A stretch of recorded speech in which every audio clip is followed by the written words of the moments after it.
வணக்கம் friends, welcome to JJ special. நான் உங்கள் வசந்தி.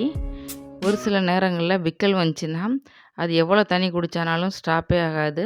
அந்த மாதிரி டைமில் நீங்கள் இதை ட்ரை பண்ணி பாருங்கள். கண்டிப்பாக சூப்பராக ரிசல்ட் இருக்கும். ஒரே நிமிஷத்தில் நம்மளுடைய விக்கல் ஸ்டாப் ஆயிரும். நம்மளுடைய காதை இந்த மாதிரி விரலால் ஒரு நிமிஷம் அழுத்தி க்ளோஸ் பண்ணிக்கணும்.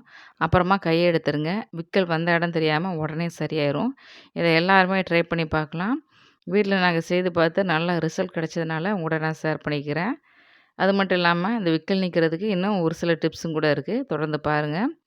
நம்ம வாயில் கொஞ்சமாக தண்ணி ஊற்றிட்டு அதை இந்த மாதிரி கொஞ்சம் நேரம் நல்லா கொப்பளிச்சிக்கிட்டே இருந்தோம் அப்படின்னாலும் கூட விக்கல் ஸ்டாப் ஆயிரும். அப்புறமா கொஞ்சமாக சர்க்கரை எடுத்து வாயில் போட்டு அந்த சர்க்கரை தன்னால் கரையிற வரைக்கும் அப்படியே இருந்தோம் அப்படின்னாலும் விக்கல் ஸ்டாப் ஆயிரும். இன்னும் 2 ஏலக்காய் எடுத்து அதிலோட விதைய மட்டும் எடுத்து நல்லா மென்று நம்ம சாப்பிடும்போதும் கூட விக்கல் வந்த இடம் தெரியாமல் போயிடும். அப்புறமா ஜில்லுன்னு இருக்க தண்ணி நீங்கள் குடிச்சிங்கனாலும் கூட டக்குன்னு விக்கல் சரியாயிரும். இந்த பதிவு பிடிச்சிருந்துச்சின்னா லைக் பண்ணுங்கள், ஷேர் பண்ணுங்கள்.